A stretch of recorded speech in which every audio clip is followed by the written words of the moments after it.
Hey guys, it's Helen Hartsmith again here with Kathy. And we're doing another top 10.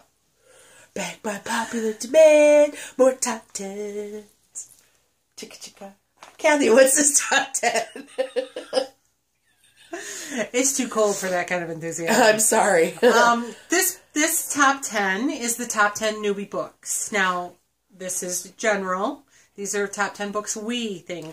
Right. So it's our opinion, totally. It may not be your opinion. And I want to say that we might have gotten a request to do this kind of a top 10. I don't remember exactly. I don't know, but I belong to a group on Facebook where they were requesting books to read, and I thought, this would be a good, but we already had it on the list, so now here we are filming it. Awesome. So these are books that we've, either one or both of us have read.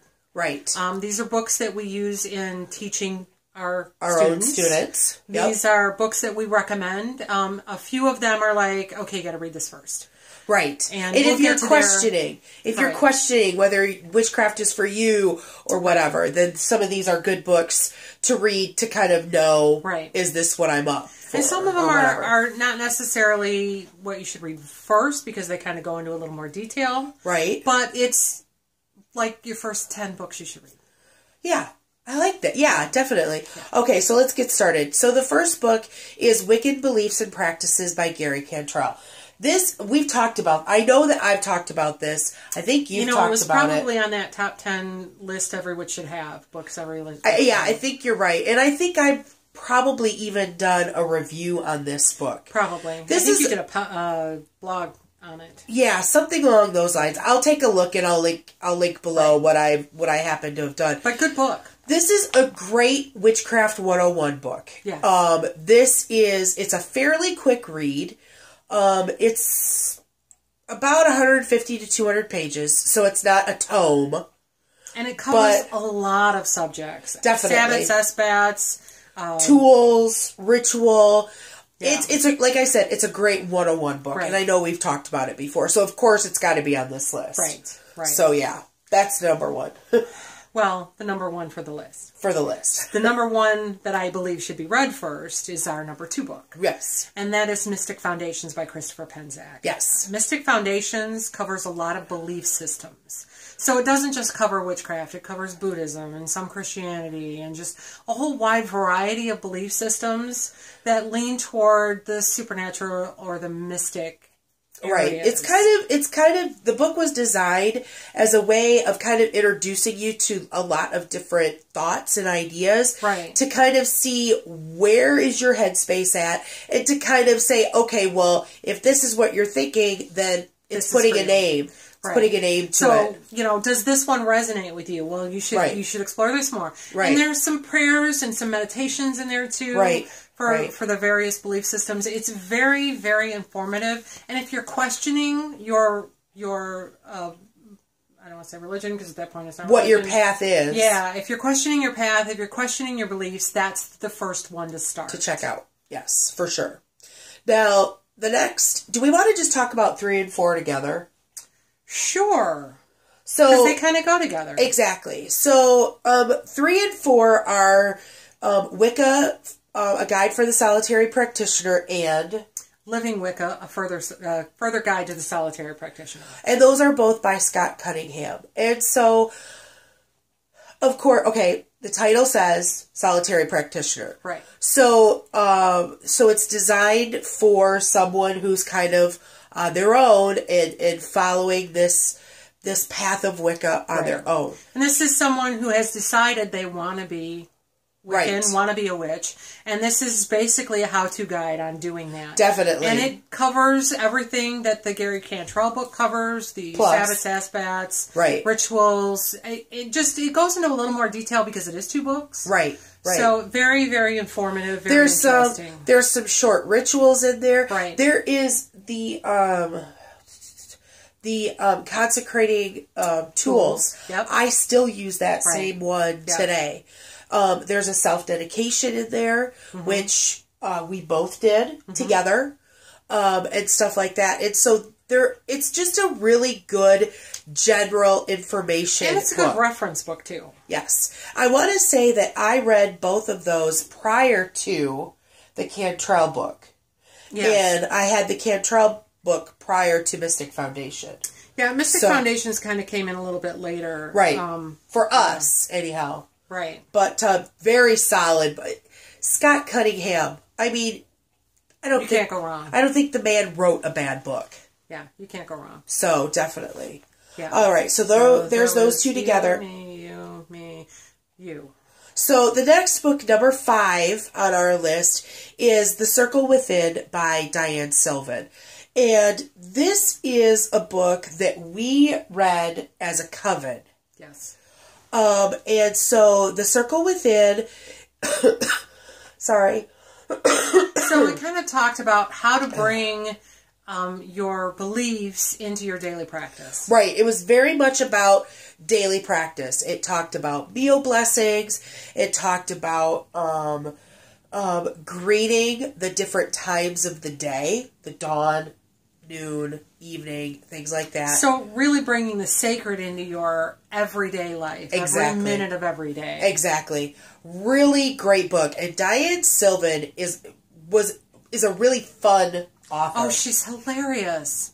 Hilarious. Yes. And that I wouldn't recommend reading that first, but as a way to deepen the practice and to really bring more of it into your life. That's even if you're just taking some of the ideas and like writing your own stuff. Sure. Well, I would recommend that in anything you do. Definitely. Make it true. But definitely, yeah.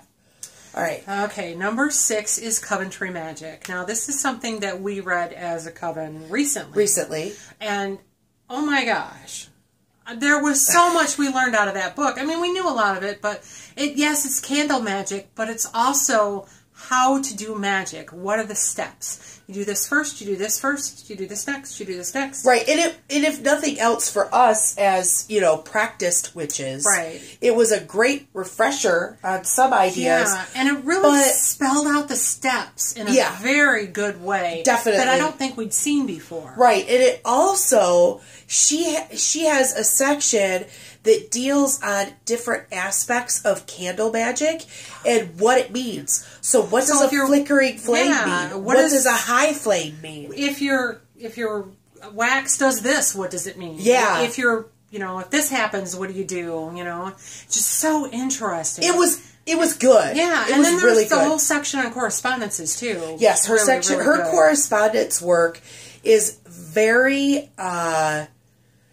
It's unique to Jacki. Yeah, because she leans toward hoodoo. Right.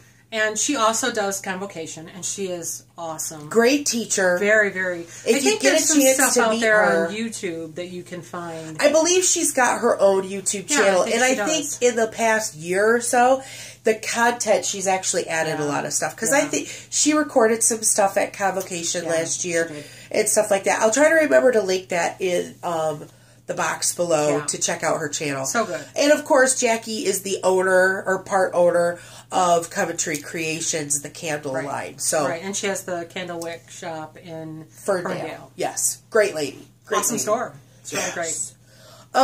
So the next book on the list is a personal favorite of mine. And it is The Inner Temple of Witchcraft by Christopher Penczak. This is the textbook for his first year of his mystery school. I'm here to tell you that I just love and appreciate his approach to teaching. Because I look at that first year as laying your foundation. He stresses energy work, he stresses psychic development, and he stresses good techniques or good habits in journaling and meditation. And that's what the book is about. It's awesome. It's really good, and it is good. It's a really good first book if you're going into witchcraft or Wicca. It does detail a lot of interesting information. It's maybe not as thorough as Wiccan Beliefs and Practices or the Cunningham books, but I think it's a more thorough foundation. Definitely. Yeah, because those other two that you mentioned, those are bringing everything in a traditional 3-year program, whereas Christopher has a different approach. So I highly recommend it. So the next book is might be controversial because a lot of people don't really like Silver Ravenwolf, to ride a silver broomstick. I read this 30 years ago.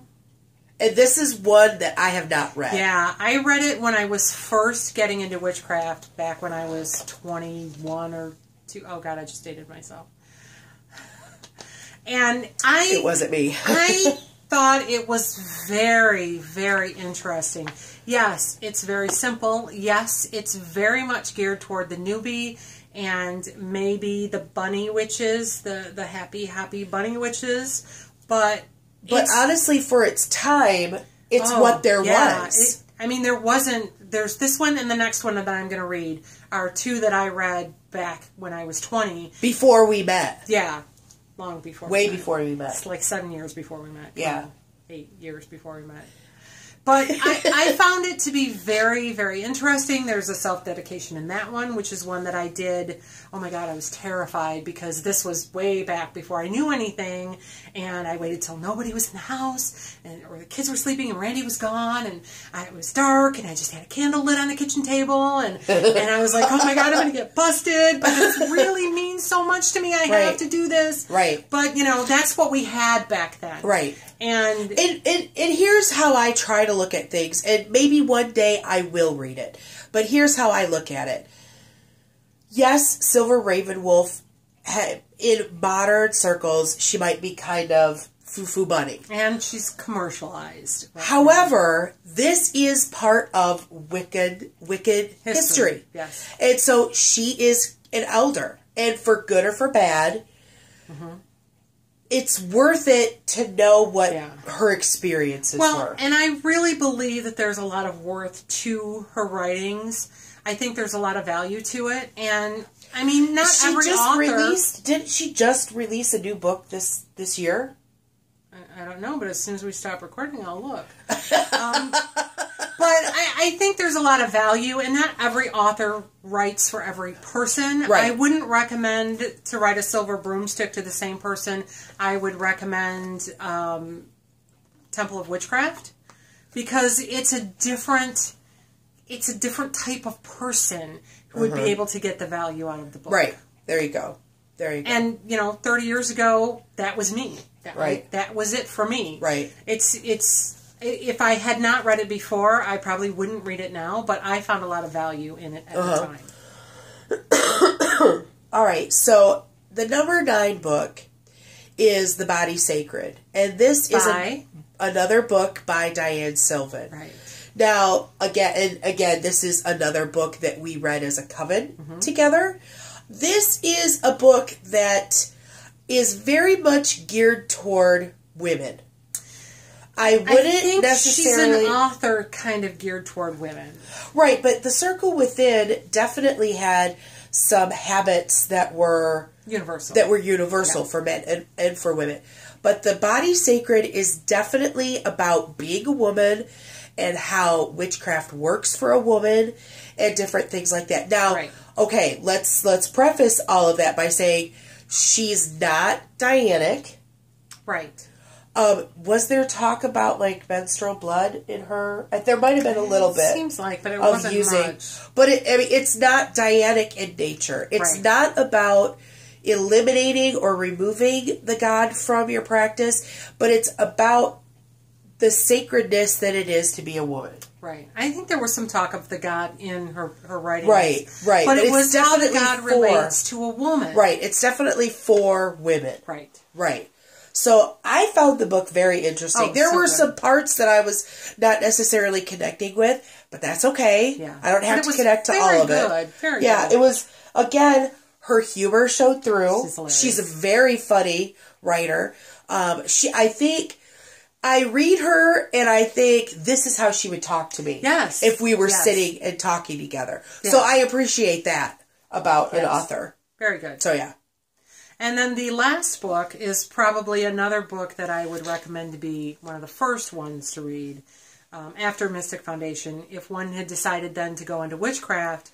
The Truth About Witchcraft Today by Scott Cunningham. And this is another one that I haven't read. Well, I read it and I've given it to people. Okay. And I believe it's been updated like recently, even though Cunningham passed away, years ago. Right. I think the last version that I saw said it had been updated. Oh, okay. So it talks a lot about the misconceptions about witchcraft and what witchcraft is not. Oh. And what witchcraft is. I don't know how you missed it because it was a very, very good book. And it didn't go into the details that Solitary Practitioner or Further Guide goes into. But it does give you a good, okay, I'm not necessarily interested in being a witch, but I want to know what my best friend is doing. Oh, look, here it is. Okay. So, yeah, okay, I could see the goodness in that. How have I missed this one? Yeah, and you don't have one on here that we're going to have an additional one on here. Although I don't know who the author is. Pagans and Christians. Who's the author? Where's my phone? Give me a second. Have you read this? No. Pagans and Christians. I think I've heard you talk about it. Yeah, it was a book that I gave to my mother and to my sister so that they could kind of understand what I was doing. Not that my mom really pays attention, but... Okay, so it's a book that kind of talks... It helps you be able to talk about paganism with Christians. Yes. Is that the one? Because I thought the name was weird, and that's not the weird name. But yeah, it goes through and talks about the similarities between paganism and Christianity. Okay. Pagans and Christians by Robin Lane Fox. Robin Lane Fox. And let me just verify here, because that just doesn't... I thought it was a weird name, and that's not weird. Oh, no. I'm mistaken. It's not the Robin Lane Fox. It is Pagans and Christians, The Personal Spiritual Experience by Gus Dizerga. Could you spell that? Yes. Gus, G-U-S, D-I-Z-E-R-G-A. Okay. And it starts out, the guy talks about being on a mountaintop and seeing in the scenery a cross and how that became a spiritual experience for him, even though he wasn't Christian. Okay. It was seeing the divine in nature. So I would recommend that for someone who is trying to communicate with someone who is not pagan and give a good basis for common ground. Interesting. Okay. I have it if you want to borrow it. Bonus. I would like to look at it. Yes, please. If you want to borrow it. All right. Okay. All right. So there we have. Yeah, now we have 11. Top 10 plus 1. Plus 1. Sorry. Top 10. No, that's fine. Newbie Books. Newbie Books. So there you have it. So if you liked this video or found it useful or whatever, please give us a thumbs up. If you haven't done so already, please subscribe to the channel. If there are books we didn't mention, or if you feel strongly about a book we did mention, either way, please comment. Right. Yeah. Start a discussion. Right. What are you reading? What are you liking? Right. Let's see. If you are not comfortable leaving a comment below, right, and want to email us, we do have an email, heartofthewitchespath@yahoo.com. If you have an idea for another top 10, yes, we would love to hear about that. So please put that in the comment below. Instagram.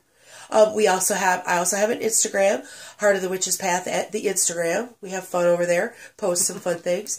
So that's it. So that's going to wrap it up for this video. Thanks for walking the path for a little while with us. And until next time, blessed be.